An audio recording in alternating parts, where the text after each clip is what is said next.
Welcome to the Nonprofit Exchange Podcast. Stories by leaders for leaders to help you raise the bar on your own excellence, to release the potential inside of you. Now, here's today's podcast. Greetings, everyone. This is Hugh Ballou, founder and president of Center Vision Leadership Foundation, where we create synergy with the common vision. And today, creating synergy is really a power play that it's the way of life. It is the way to promote the organization that you lead. We're leading a business, and it's really hard because it's what we call nonprofit, which isn't a really good word. It is a business that creates revenue, that provides better life for the people whom we serve. My guest today is founder of JVology, Jay Fazette, who's in Canada. And so I'm going to throw it to Jay. And Jay, tell people, who is Jay Fazette and why do you do what you do? Oh, grand question. So first and foremost, Hugh, thank you so much for having me here. I deeply appreciate it. Who is Jay Fazette? Well, we'll start at the beginning. I'm a Saskatchewan farm kid who was always fascinated by entrepreneurship and relationships. And, I bought my first bicycle from entrepreneurial adventures, my first car, all those sorts of things. So, and did all of those things really in partnership with my childhood best friend, Fritz, and he and I are still best friends, 54 years later. But my entrepreneurial ventures really took me into the world of personal development and transformation, which I spent basically, well, I'm still there, but in terms of the core business, about 27 years, and had about 40,000 people come through our door doing these deep transformational processes. I'm excited we get to talk about beliefs on this show. Not everybody asks that level of question, which is fantastic. So we really help people align their beliefs to their passion, their vision, and their unique contribution to the world. So I had about 40,000 people come through the doors doing that over those, 25, 27 years. And then I got sort of seduced by the idea that I would become a digital marketer, not work quite as hard. And I took an adventure into that process, which was a epic leap into failure. There's no way to say it better than that, and spent about 3 years mucking around and burning every red cent I had on planet Earth trying to figure it out. And then, if there is one thing you should know about me is that I am persistent like a bulldog. So, of course, if I'm failing, I have to figure out how to do it. And ultimately, I ended up hitting a home run with a brand and a program called Mastermind to Millions, which is about helping coaches, authors, experts, entrepreneurs position, launch, and lead their own mastermind groups. And then that led me to that win. We just kept having people come say, how did you do that? How did you do that? How did you do that? And the answer was always joint ventures, collaborations, win-win strategic partnerships. And it's like, well, can you teach me? And that gave birth to the brand JVology, the perfect mix of people, fun, and profit. And by the way, that is a twist on the word mixology. If you get the ingredients just right, it's quite fantastic. Well, the same is true for joint ventures. If you get the mix exactly right, it's perfect. So the perfect mix of people, fun, and profit. And I'm married to my high school sweetheart. We are 35 years in, and I have never been more in love, and we've never had more fun. And I have two boys, 15, who's a teenager, and one that's 10, who's still mainly cute. I anticipate that'll be gone in about 3 years. Oh my, that was a lot of good stuff.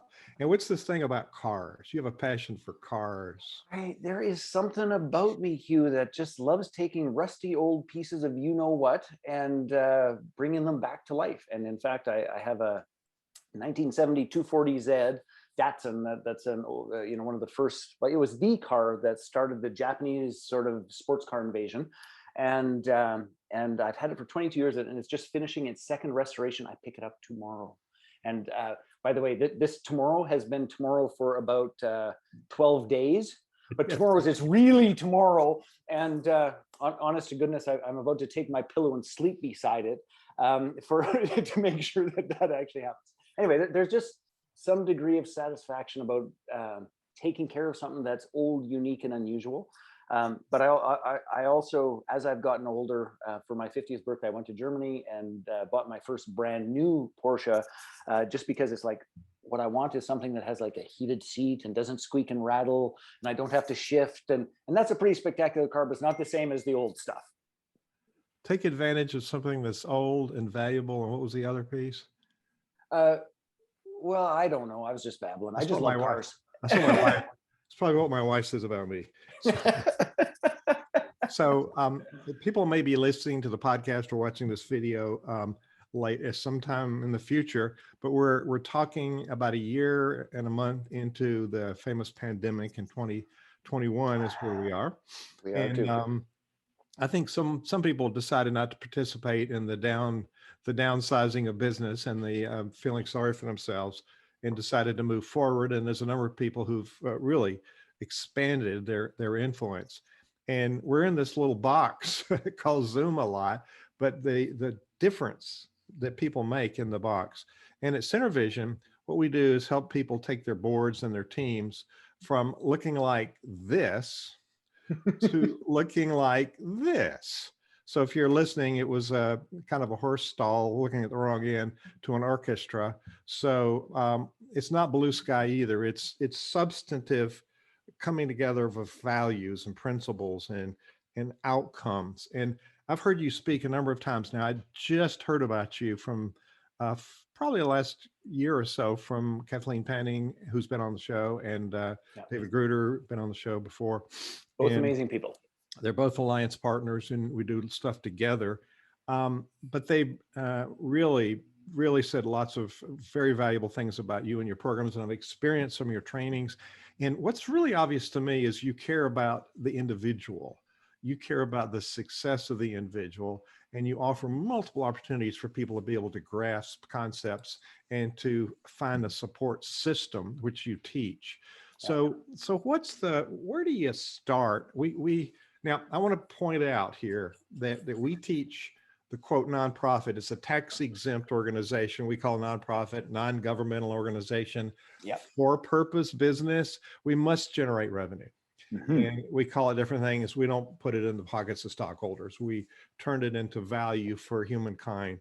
So so we embrace all these business principles that you're talking about, Of course, for entirely different purposes. But I think there's a lot of commonness. One of which is we provide value to people, which generates revenue, which is the essential principle. So thinking about working together and looking for joint ventures, why don't you start talking about what is a joint venture and why is that important for nonprofit leaders and maybe even clergy? Well, and truly, I think it's important for everyone. I mean, truly, that this may sound a little bit silly, but honest to goodness, if you have a heart, a pulse, and a desire to contribute, then joint ventures is something that should be considered, I think, learned more about, and all those things. Most of us have been doing joint ventures in some way, shape, or form in our lives since the beginning of time. We just want to articulate it and sort of bring it to more conscious design and delivery. So FedEx guy at the door, dog going crazy if you hear all the noise.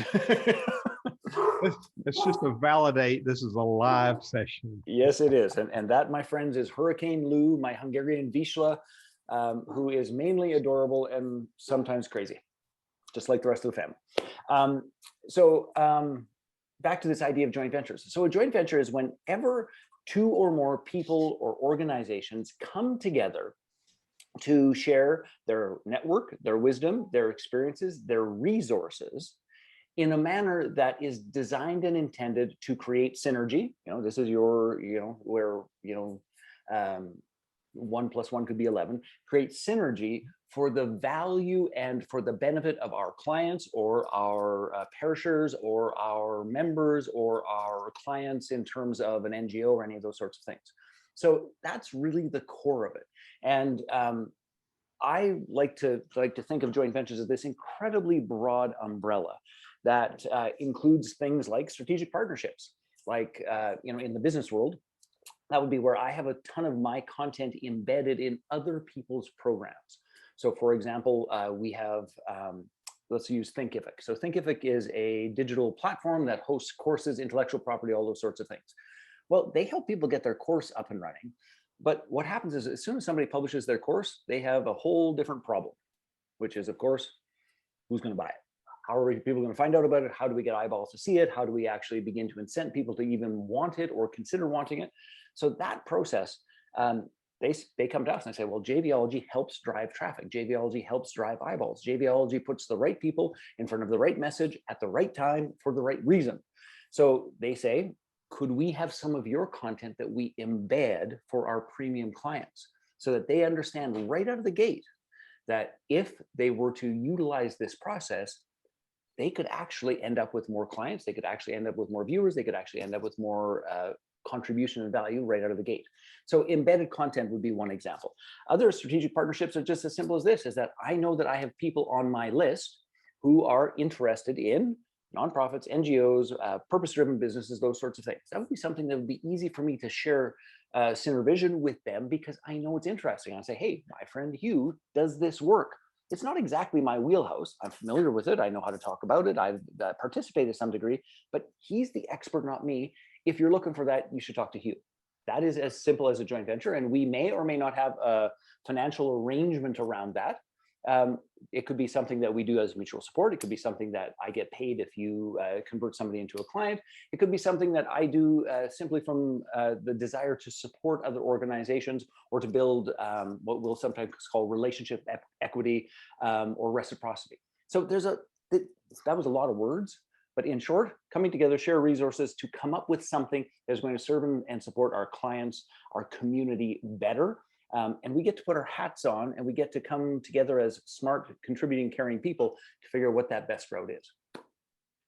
If you happen by on Facebook, this is the Nonprofit Exchange Live. We interview thought leaders every Tuesday at 2 Eastern USA time. And we're 7.5 years in with some amazing people. And we've never had anybody talking about this topic in that 7.5 years. So it's quite fascinating. So the Covey, you sort of talked about in the same space as Covey. You know, the definition of the synergy is the total is greater than the sum of the parts. Without a So doubt. you can take 1 and 1 and make 11, or whatever multiplication is that dynamic. Collaboration, consultation, whatever, cooperation, as Bertie Dorman used to talk about cooperative capitalism, how we can do more together. Yes. And we live for that at Synervision. We live for how can we create a better world working together. And it's really the space of philanthropy. It's the love of humankind. And what do we do for people? So being clear, now you spoke of your bride of 35 years. You didn't just, hey, let's get married the first time you saw her. You may have thought that, but there's so I have to tell you this, just for the context of the story, is that so we've been together 35 years. We just celebrated our 25th wedding anniversary. So I always tease people, it's like we rushed the altar after a decade, like we were in a hurry. But you knew, that's right. That's your due diligence. You knew each other. You were absolutely sure. So I do see people get into relationships without having this relationship building time, and it really doesn't work out. So they're underneath this project we're doing of joint ventures, collaborative work. There's a relationship building. There's a trust that comes from that. So talk about the due diligence, and then in that process, how do we define expectations along with that? Wow, that is a very big conversation. So I'm going to just frame something, because what you were talking about Bernie, and I've been on Bernie's stages. Bernie's been on our stages. Terrible that we lost him this year. He's a smart man. The core thing for us is that there's a core belief that says, and this is what our community stands for, is that we're better together. And one of the things that we continue to do is to do our very, very best to, there's no nice way of saying this, but to put to death this old idea of self-made man, of lone cowboy entrepreneur, lone wolf, I'll do it on my own, all of those things. And as much as that sort of profile is celebrated, and many entrepreneurs, and I think it's a little bit different, honest to goodness. I think it's a little bit different in your world in terms of the NGOs and the pastoral. I think that there's less of the, I'm going to reinvent the world on my own. And there's more of it's like, how do we come together and do this? Don't count on it. Okay. I don't know what to say about that. I'm just gonna leave that alone. I did have a smart aleck comment about, I thought the Savior was already here, and I thought we were supposed to do something else, but I'll just leave that be. Love it. See, I can't stop myself when I even if something's funny to me, even if it's not funny to anyone else, I just can't not say it. Anyway, so going back to this, we're better together. So we're really doing our best to, in everything we do, challenge that idea and to say, look, we are not designed to be islands. We can't deliver all of what our clients, tribes, communities, all those sorts of things. We can't deliver all of what they need on our own. For goodness sakes, like if we use the example of relationships we were just talking about, it's like my dear wife and I, we can't provide everything that the other person needs in their life and in their world, physically, mentally, emotionally, spiritually, all of those sorts of things. We require community, we require friends, we require family, we require children, we require hobbies, we require, all those sorts of things. So basically everything we do flies in the face of I can do it on my own, and tries to get people to say, okay, if we are better together, then how? Like, what are my unique gifts and abilities that you may not have? What are your unique gifts and abilities that I certainly don't have? Because the truth of the matter is that most of us as people, there's a lot of talk about trying to be well-rounded. It's like, if you could be just well-rounded and balanced, then everything's going to be okay. And honest to goodness, I believe that's the biggest crock of BS on planet Earth. It's not true. Most of us are really pointy. We're not well-rounded. We are pointy. We're good, maybe great at one or two things, and the rest we're like, meh. But this myth of well-rounded gets in our way. So what if we just embraced our pointiness? Like, I'm good at one or two things. That's it. And the rest of it, good Lord, I need help for. I need a team. I need a community. I need support. I need other people's wisdom. So anyway, let me go back to my point, which is, if we're better together, how? And our community just spends an awful lot of time trying to figure out how. So what's your unique pointy gift? And is that something that I could support with? Is that something that I need? Is that something that I know somebody else needs? And how do we get those pieces working together? And that becomes trial and error. That becomes little tests. We actually call it joint venture dating. So it's not so different than dating, which is, let's do a little project and see if at the end of it, we would like to do another one, which isn't any different than going to dinner and saying, I can't wait for the next one, or let me out of here as fast as I can. Anyway, that was a lot of words, but the belief, then the how, and then the experimenting and the dating process to see how it's going to work. And it doesn't always work. I mean, I tease people, it's like, be prepared to kiss some frogs. It's going to occur. We're trying to figure all of these things out. You didn't get your first dating thing right. You're not likely to get your first JV thing right either, but we will learn from it and evolve and get better. Absolutely. And we don't venture out because sometimes we have this perfection paralysis, and we have to start somewhere. But with a reasonable process, like you've just outlined. Now on the page for this podcast and for the video, we've got JVology website. And I will say that I am registered for your upcoming event shortly, and you do have them periodically. We sure do. I've heard all about it. Now I'm going to experience it. I've seen the short sessions, but I'm looking forward to that and learning. I'm 75 this year, and I'm learning new stuff. So you never stop until they put you in a box. I so admire that. With what you're talking about, thank you. I study with the best conductors in the world, most of whom were in their 70s and 80s, and most of them knew that they didn't know everything. They were working really hard. And so that was an inspiration to me. And Bob Proctor, had to follow him one day on stage when he was 77 a few years ago. And he said, people say, you're 77, when are you going to slow down? He said, I'm 77. I got to speed up. I got more to learn, more to do. So I really admire that. And so I do find that there's a lot of wisdom when you've made a lot of mistakes and you've learned from them. So we've got this period of getting acquainted, finding out about each other, understanding values. And we also teach guiding principles. How do you apply those values to decision making? And so part of this, and I used to do a lot more than I do now, but I used to do a lot of conflict work with teams because the leader really set up a problem by not defining expectations.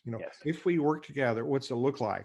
Then you've got something to evaluate, and then there's an exit place. If it doesn't work, that's fine. We'll just do something different. So you talked about, they don't work out, but we make it worse by not really getting together and talking about what we expect to happen and what's my role and your role. Do you have any thoughts about that? Yeah, I certainly do. And it's one of the reasons why, and if we just use this phrase joint ventures, like we talk about in the legal world or in the real estate world, like they're often talking about like starting a new corporation and there's a whole legal structure and all those sorts of things, which is one possibility, but it holds a whole bunch more obligations and requirements, expectations in those circumstances are well set out because it's a legal document and we all signed it and we know what's going on. Oftentimes in what I'm going to call more, I'm going to say loosely held or relationship driven type JVs, there is a lot of room for misunderstanding, unmet expectations, all of those sorts of things. And I'm just going to give like a simple, silly example, which is somebody was working on a summit, and a summit is where you pull a bunch of people together who talk about a particular piece, and think of it like a university class on speed, but all aggregated together. The idea is that everyone promotes that piece, so that if I had particular wisdom on the topic of joint ventures and you had particular wisdom on the topic of community building, we would have a different view, but it would be aligned to the topic.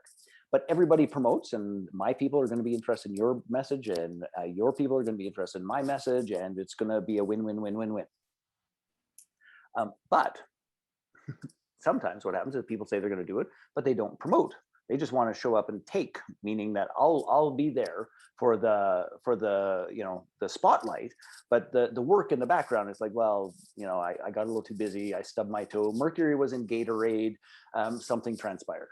And and in those circumstances, I often hear from people, it's like, so-and-so didn't do what they said they were going to do. They didn't deliver how they said they were going to deliver, all the rest of it. It's like, well, first and foremost,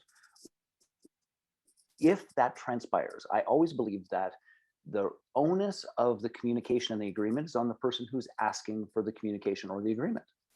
So if I did that and they didn't follow through, my first default position isn't it's them, it's that it was me. And how do I clarify my intent? How do I clarify the expectations? How do I make certain that that is clear?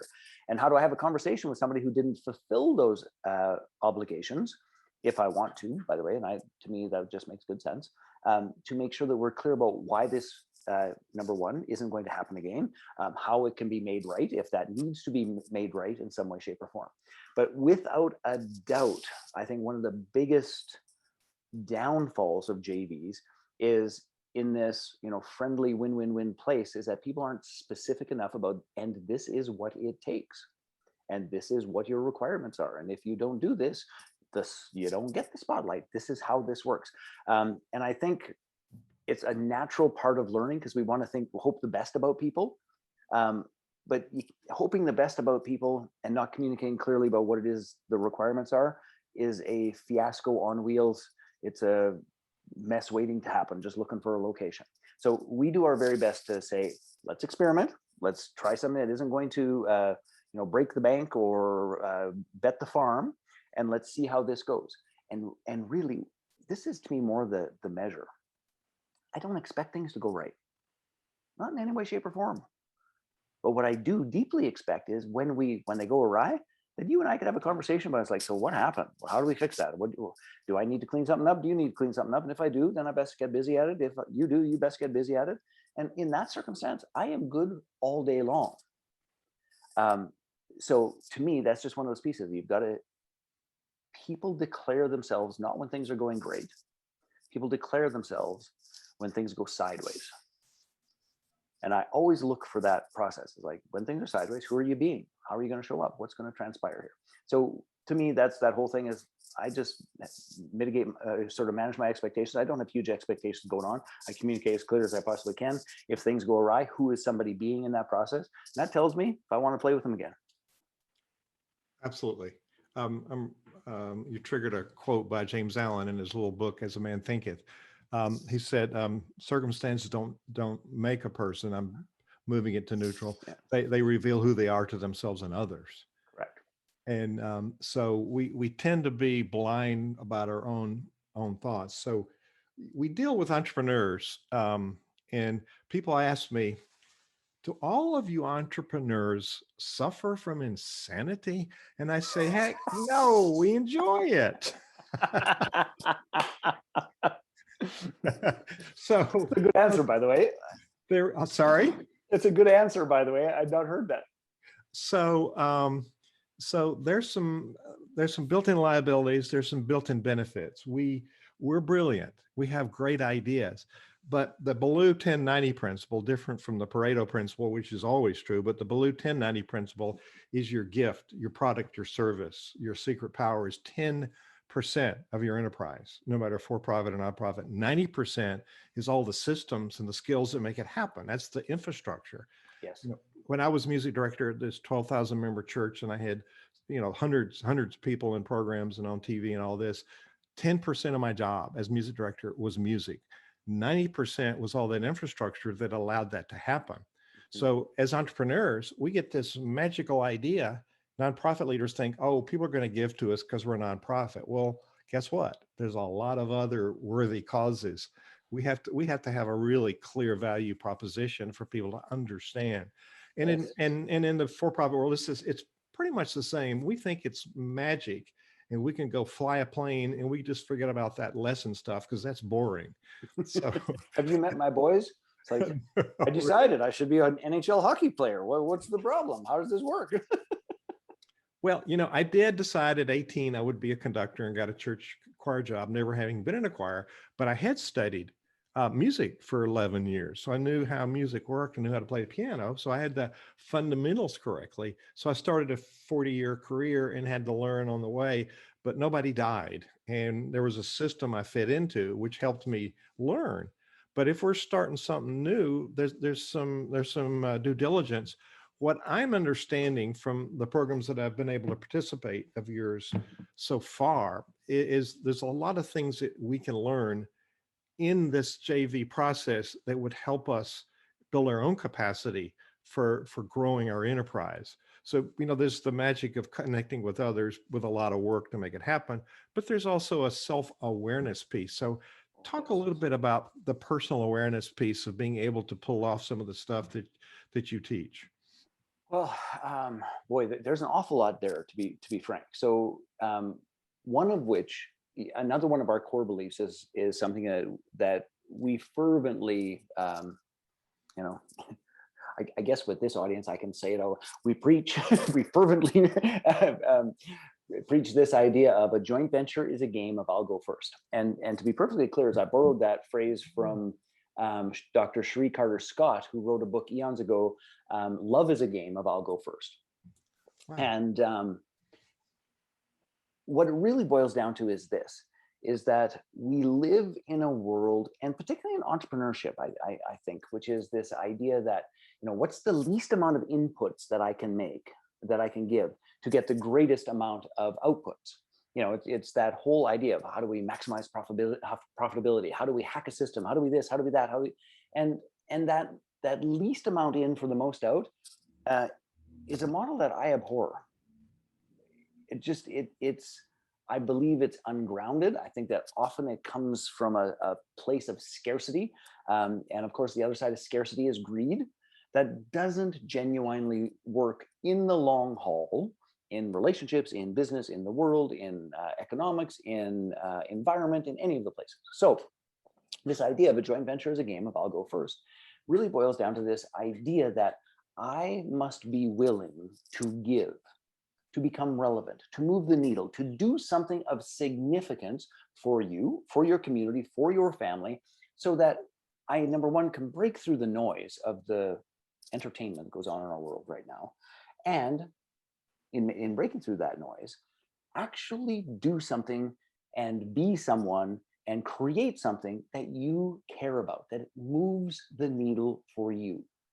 Not for me, because at this stage of the game, that is not what we're up to, but moves the needle for you.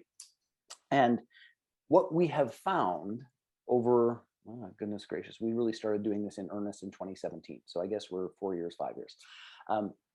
Anyone can do that for a while, but what actually occurs is that if it is this, I'm going to call it giving with hooks, if it is this just trying to strategically position for some proposed or hopeful gain in the future and those sorts of things, is that that giving can never be sustained.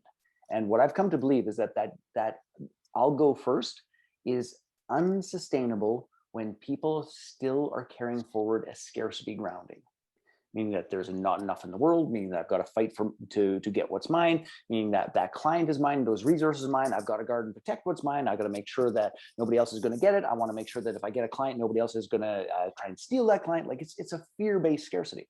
And the giving is unsustainable from that perspective. So what we try to serve and support people to begin to align with the truth of there is an abundance of everything. There's an abundance of time, money, energy, love, support, connection, spiritual, there's everything. There's an abundance of everything. Please hear this. If our cup is big enough. And the truth of the matter is that most of us spend most of our lives running around with a thimble, complaining that there isn't enough water when there's water everywhere. It's just that our thimble is too damn small. So we try to shift people to this idea of abundance. And quite literally, when we're living in this space of a joint venture is a game of I'll go first, is we quite literally try and have them shift their beliefs around as they're giving. It's like you send a message to God, spirit, universe, whatever your beliefs happen to be, of thank you, I have more than enough. It also reinforces this idea that if I have it to give, I create it, and I can of course go and create more and an abundance thereof. So that as a grounding point determines how people are in our community. And I'll be frank with you, is that if you don't have an abundance grounding, you won't stay in our community. It doesn't fit. It doesn't feel right. I get, occasionally people, it's like, yeah, that didn't work for me. And it's like, just to be clear, it's like breathing oxygen. It works for everybody, but it doesn't work if you have scarcity beliefs and a scarcity grounding, in which case it's like, I wish you the best in finding your spot. It ain't here. That's so true. I want to pause for a sponsor moment. In addition to the Nonprofit Exchange podcast, Center Vision publishes a magazine, Nonprofit Performance 360. And here's our friend Frank Shankowitz, who recently died, a motorcycle cop that formed a nonprofit. He didn't really know how to run a nonprofit, but he surrounded himself with people who could help him do this. And they learned together, and it's a legacy that he created going past his lifetime. Our magazine we publish it. It's printed by WordSprint. WordSprint's a marketing company that happens to own a print shop, and they do direct mail. So if you got a tribe and you want to stay in touch with your tribe, you send your mail to the client. Our mail looks like this. It goes in an envelope.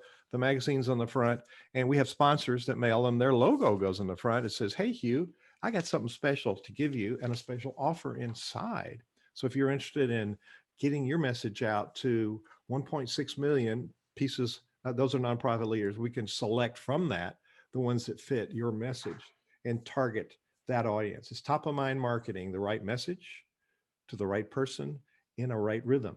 And it's got to look good, but those are 30, 30, 30. 90% of it is those three things. WordSprint.com is our partner. It's a joint venture when you do a sponsorship. It's also a type of joint venture. So WordSprint.com, Bill Gilmer and his group will be glad to share their information with you, whether you hire them or not. So Jay, I've been off script so far, throwing you some big questions. You've been very gracious. So let me take a couple of the pre-written questions. You've spoken around this a little bit, but let's hone in more specific. What are some of the required benefits you must align your life and business with to succeed at joint ventures? Align your life and your business. What a concept. Sorry, I got entertained on the last piece there. Just one more time for the front end of the question, which is, so what beliefs have to be aligned for that? Yeah, if it's going to work, how do you align your beliefs, so business and personal?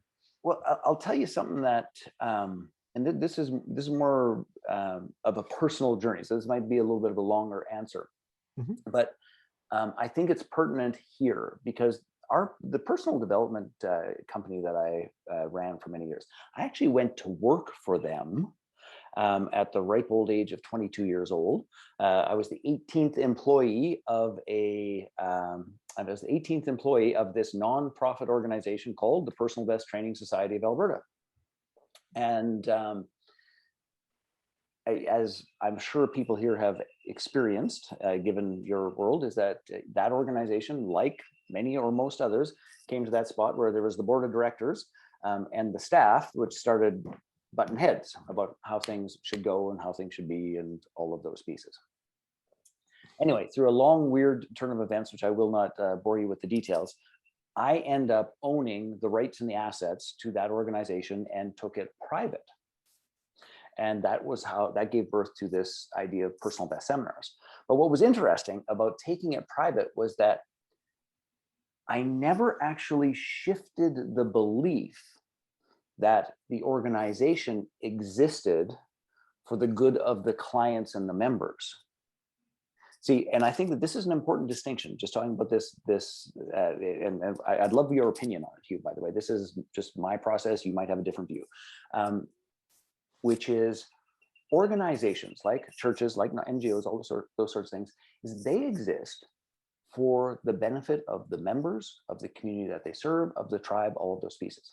That's why it exists. That's why people contribute. That's why people often will work for less money than they would get in the private sector. That's why sometimes people work for free, which frankly I did before I took the thing over. All of those things. There's this idea that it is for them. Now, I take that organization public and I never actually shifted the belief. I just kept working for it and working for them. And an interesting thing happened. I was about 2.5 years in. And how I bought it was I agreed to pay off a bunch of debt, all the rest of it. I'd paid off the debt. I'd hired my first few employees. And there I was driving home one night at 11:30 at night with my dear wife, who wasn't my wife yet. And I cursed, just to be clear about this. We're driving across this bridge leaving downtown Calgary. And I look at Corey and I say, son of a, you know what? Those people don't work for me. I work for them. They all went home at 6. They all have their check coming in the next 4 days. And here you and I are, yet one more time, going home at 11:30 at night because we had another day's work to do after our day's work was done. Now, I don't know how many entrepreneurs have figured this line out, but what struck me, and it just niggled at me and niggled at me and niggled at me, it's like there's something fundamentally wrong with how I'm going about this process. And here's what I came to, was that my business exists first to serve me. And if I can actually design and execute and run that business in a manner that it actually serves me in alignment, and it works physically, mentally, emotionally, spiritually, all those things, then I can then extend that so that it works for my team and my tribe. I can then extend that so that it works for my community and all of the people who choose to come and participate and play. But if at its core, I have it reversed, that it exists for my clients, and I'm the one who has to carry it or be burdened by it or fix it or finance the debt for it, or that is an unsustainable and unfulfilling and out of alignment process. So for me, I think I learned the really, really, really hard way. The core of that question is that the business, I don't need the business doesn't need me. I'm going to design a business that is in alignment with my values, my beliefs, my contribution, what I think is my unique, pointy gift to the world. I'm going to do that, and it serves me first. And if I can't make that relationship work, none of the rest of it has a snowball's chance in hell. People that don't understand that concept would certainly argue with you, oh, we're here to serve others. But it's like they do this. We've flown on an airplane far too many times, and they tell you to put on the oxygen mask on yourself before you try to help somebody else. And so as we, in our proprietary strategic planning process, we start with defining people's life goals. Mm-hmm. And how will this enterprise serve you? Now, if somebody can misunderstand that to being selfish, we're setting this up just to serve ourselves. And, people do that. But if we don't take care of ourselves, we're no damn good as leaders. Yes. And what you're talking about is a principle defined by psychiatrist Murray Bowen, MD, in his Bowen Leadership Principles. And that's an over-functioning. We do things that other people could do. Now, here's a quick story. In my fourth book that came out of the Methodist Publishing House, I interviewed Cal Turner, who became a dear friend, still is. And Cal Turner said, I went to my team at Dollar General. It's an American company. I don't know if you have it or not, but he went to Dollar General. He said, I inherited this job from my father who founded the company. So I'm the boss, which is double SOB backwards. He said this on my show. And he said, I'm worse. I'm the son of the boss.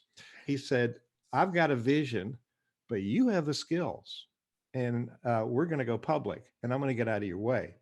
And after he enjoyed the interview this is an anthology of leadership stories. He enjoyed the interview so much that he wrote his own book, so he's not in there. Nice. But what he said to me, Hugh, leadership is about defining your gaps and finding good people to fill the gaps. And we miss this concept. People say over and over, I have to be willing to do what I ask other people to do. The operative word is willing. So I very much agree with you. It took me a long time to learn that distinction, by the way. We lead, other people do. We can do anything because we invented it, so we know how it works. But it's taken us away from the important work of leading and helping others grow their skills. So we're not doing anybody any favors by doing things for them. And like you just described, you probably didn't have the skills to learn how to delegate like you do now. And I will point out that you're on this interview today with a whole lot of stuff going on. You're launching a new event and all of this, but you have this great gift of when you're with somebody, it's like we're the only person in the world. So you have this precious gift of relating to people and elevating people in importance. And that in itself is a very unique skill that empowers people to step up. But you've also outlined in there where we step off the plank of over-functioning. And the situations, and you probably look back and that situation was probably of your own creation. And we tend to blame other people. No probably about that. we can remove probably. Yeah. So we fall in this trap often.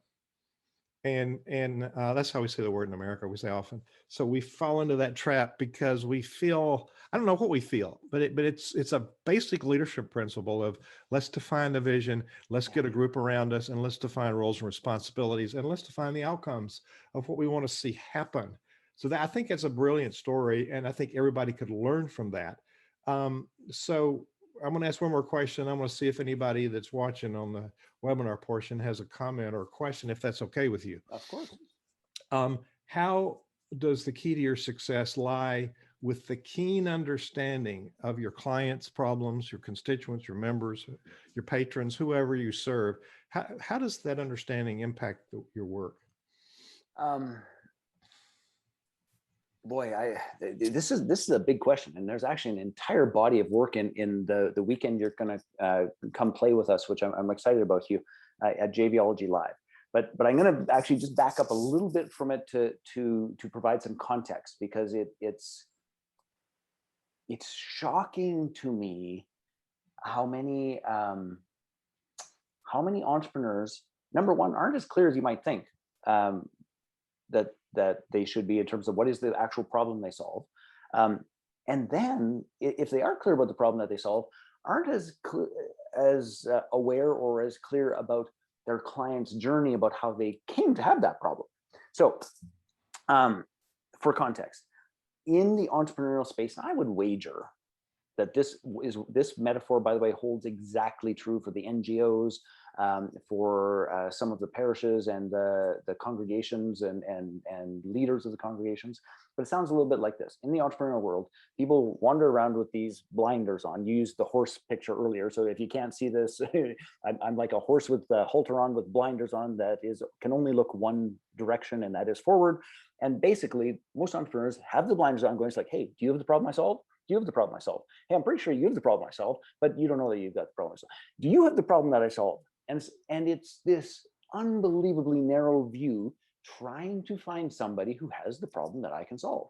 And if I can find them, can I establish a conversation with them? Can I have rapport with them? Can I make an invitation with them? Like, then there's all these other pieces. I submit that that's a ridiculous and silly way to go about entrepreneurship and building any sort of organization. Because whatever it is, the problem that I solve is that I don't need to look randomly hoping I'm going to find someone who has that problem.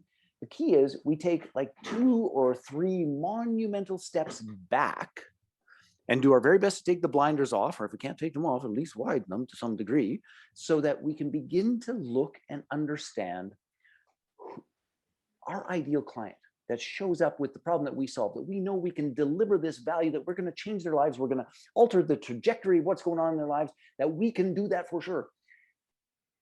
The truth is, our ideal clients often have an unbelievably similar path that creates that problem. So here's what we do at JVology in its simplest of forms. We say what every entrepreneur needs is 10 great upstream partners. Now, what an upstream partner is they are a partner that either causes the problem we solve, or they diagnose the problem that we solve, or they reveal the problem that we solve to their clients, who ideally then become ours. So I want to be very clear about this. So I used the example of Thinkific earlier. So Thinkific is a software platform. They do a great job of hosting digital content and doing all those sorts of things. So what happens is Thinkific, when they deliver their solution, which is somebody has intellectual property, they'd like to format and structure so they can sell it as a course. Yahoo! They do that like nobody's business. Like, they are really good at it. But with every single solution, there is 4 to 7 new problems that occur. So when they do this little process about getting their digital course up and running, and it's hosted and all those sorts of things, by the way, now they have a monthly payment to make sure that they've got to get that thing done, that monthly payment. Now they need clients. So Thinkific caused a problem, which is I pulled the intellectual property out of you and I put it in a spot. But now you need people to know about that. So they caused a problem, which is now people have their stuff out there, but they don't necessarily know how to sell it. I solved that problem. That's what I do. So Thinkific sends those folks to me, and I help them sell that content by getting them connected with other great JV partners who have similar upstream and downstream. So this idea of problem solution becomes incredibly important in serving our clients better. And please hear this, making your organization, be that for profit or for not for profit, way more effective. So these 10 upstream partners who they cause the problem that we solve, they just send those clients to us because they know that they are serving their clients better when they do so. If those clients come and pay us money, then we send them what's called a referral fee or an affiliate fee or a commission. Now, the same thing holds true. Whenever I do our little process for having people be inspired by joint ventures, they'll do joint ventures, and then it's like, well, wait a second. Now I need a database. Now I need a CRM. Now I need a new website. Now I need to figure out how to do affiliate links. Now I'd like to host a summit. Now I want to publish a book. Now I want to do this. Now I want to do that. And those become our downstream partners. So when we teach them what the possibility is for joint ventures, we cause a whole bunch of problems, which is technology, relationships, support, great partners, all of those pieces, which of course, we refer them to our downstream partners for those pieces that we don't do. So that's why if we just really genuinely get clear about what's the problem I solve, and at JVology, we do this. We solve the problem of either not enough leads or too expensive leads or leads that aren't quite qualified. We wipe all that away and we get entrepreneurs and let's call it organization and communities, a steady stream of perfectly qualified leads for free. It's what every entrepreneur genuinely wants and needs, whether they know it or not. Steady stream, perfectly qualified leads for free. It's a good problem to solve. It is. And it sounds like it's a whole lot more efficient use of resources than throwing money at marketing online, which you don't know if it's useful or not. That is, I could go on a long rant about that. Now, and just to be clear about this, I am a fan of both and, as long as you can follow up the attribution. We're in the middle of actually a brand new testing campaign with a new piece of software that does perhaps the best attribution in the history of online marketing attribution.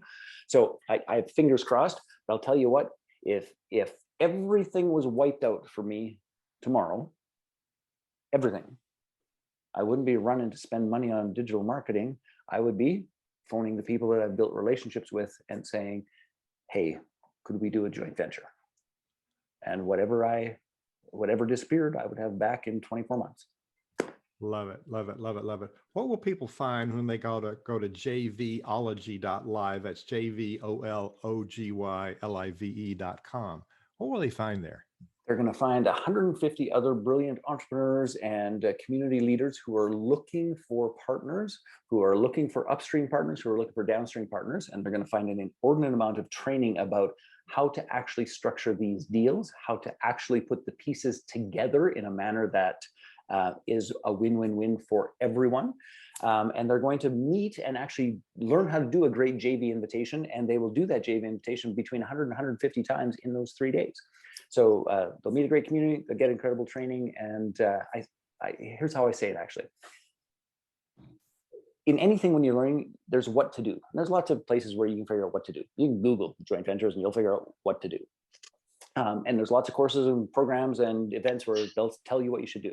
But the next piece is like, how do you do it? And in those 3 days, we hold your hand and literally show you how to do it. This is what a JV invitation is. This is how you actually do it. This is when somebody said, yes, great. This is what you do next. This is how you confirm it. This is how you manage the expectations, like your question earlier, Hugh.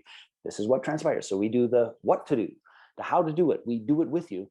And then the most important part, and this is where other places, frankly, I don't think can hold a candle to us, is that the best part is we give you the who to do it with. They're right there, they're ready to do deals and they want a partner. So you'll leave with real partners just learning how to do the process. And this is an area that nonprofits in America are pretty blind to. So I have two people watching here who are certified fundraising executives, both retired, but they're both team members for CenterVision.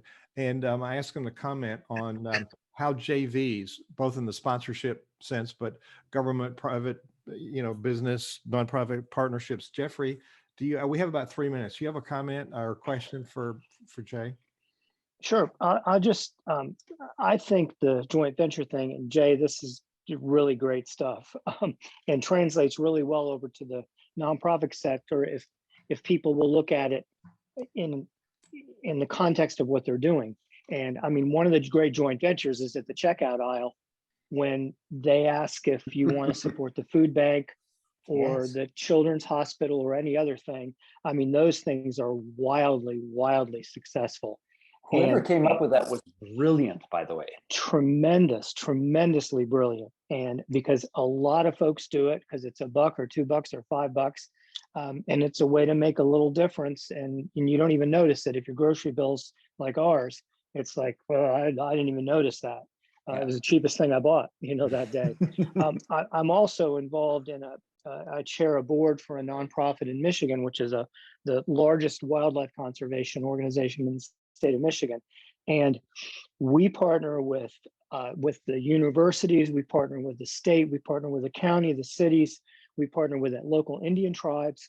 We do a whole bunch of these kind of joint ventures to get conservation projects done. We wouldn't be able to do a lot of these projects if we didn't have these folks coming in either with money or different kinds of expertise and being able to pull. And sometimes these are multiple organizations involved in these joint ventures. And it's the reason we've been able to be successful.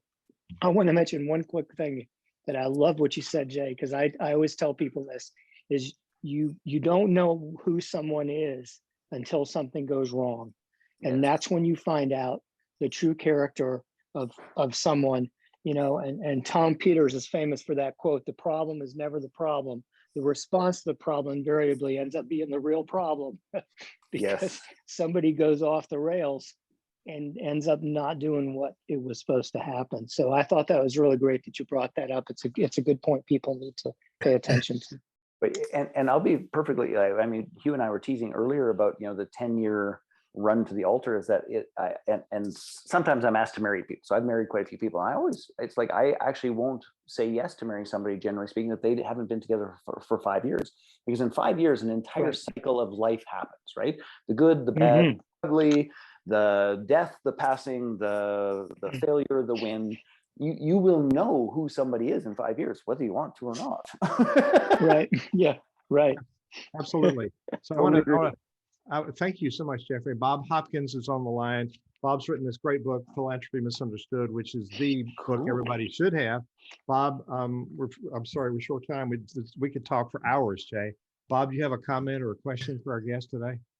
Yeah, thank you very much. I'm so glad I got to tune in today. You saved me $350 in psychiatric fees because you solved a major problem that I have had for the last 15, 20 years. I had a nonprofit and a for-profit working together, and I had to give up the for-profit entity, which broke my heart and my head, and have blamed myself for it over and over and over again. However, had I not done that, I would not have written this book, and then I would not have met Hugh Ballou. So, things happen for a reason, obviously. And so this thing I've been calling a failure certainly was not. It was a success all the way around. It's just that I had to give up something that I had dreamed about for a long time. And what I was dreaming about was $5 million that I was going to sell it for, and didn't get to do that because it happened in the 2008, 9, 10 timeframe. Anyway, I've enjoyed listening to you. And other things that you told me that I loved is that you can't be a jack of all trades, that you have to focus in on one or two great things and then surround yourself with people who can do the rest. So thank you for that. I appreciate it a lot. Thank you, gentlemen. So Thank you. Jay, if people go to jvology.live, JVologyLive.com. Excuse me. Yep. Is there still time to get into the event? When is the next event? The next event is April 20th, and there is absolutely time to get in there. We would love to have you. There's a great little video that describes what transpires. There's tons of testimonials on the page. If you're wondering, it's like, will this work for me? And I think that's the biggest question that we get, Hugh, is will this work for me? And my response to that is this: do people either buy your product or contribute to your community? And I was like, yes. Well, then this is an environment where relationships will help that happen. So it applies everywhere. Sometimes we have to think a little more about what the structure is, but I've yet to come up with a spot where it doesn't work. So there's lots of resources there. There's lots of examples of how people have used it. Just come, our view about this is just come check it out. And you will know instantly if this is a fit for you or not in those 3 days. You'll leave with partners, you'll leave with deals, you'll leave with results, or you'll leave going, that's not for me, which virtually never happens. But come find out. I think it requires an open mind. And it also, the prerequisite is we're actually running a business that's tax exempt and has a lot of rules. But the topic we're talking about today is a hidden topic for many, many nonprofit leaders. We don't know how to put together this kind of collaboration. And in a grand sense, it is a collaboration of time, talent, and everything else we have in resources.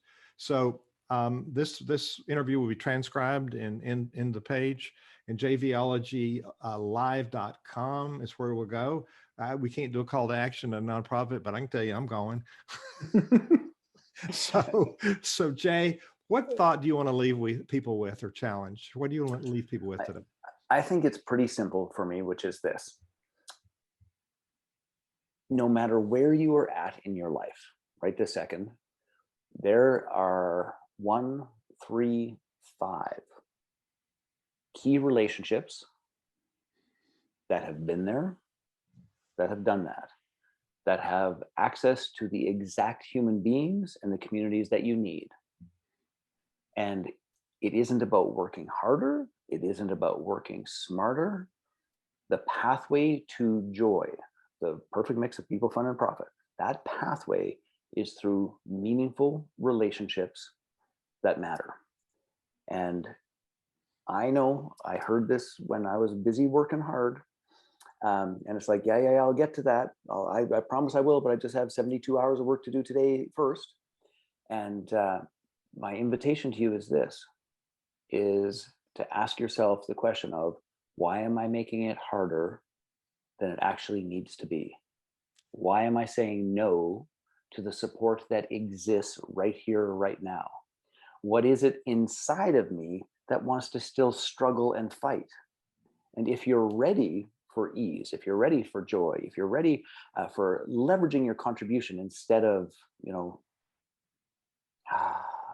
just continuing to make things harder and struggle, if you're ready for that, come play with us, because I genuinely believe that life was not meant or intended to be a struggle here. I think that is a misunderstanding. It is a miscomprehension. It is a lack of consciousness that causes that. And what I stand for is we could do all of this and a whole lot more if we could just align those two ideas.